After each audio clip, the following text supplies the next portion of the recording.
Wan Ahmad Faisal memang layak dapat hanya 26 undi sahaja.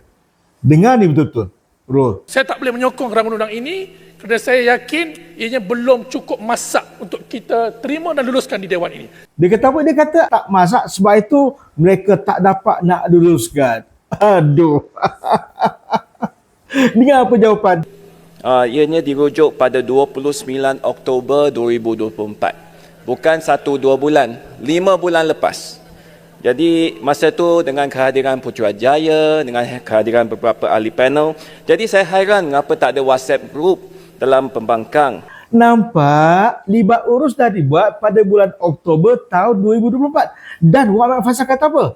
Rul. Bulan lepas saya digantung tak boleh masuk select committee. Habis tu nak kena tunggu Wan Ahmad Faisal ada dulu. Nak kena tunggu Presiden PAS ada dulu. Hancurlah kalau macam tu Wan Ahmad Faisal. Ui, kerja kena jalan. Wakil daripada pembangkang ada. Putrajaya ada.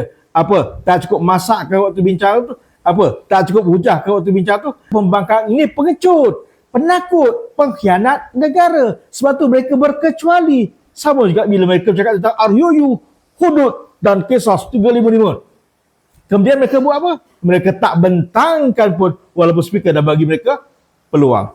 Nampak? Assalamualaikum warahmatullahi wabarakatuh.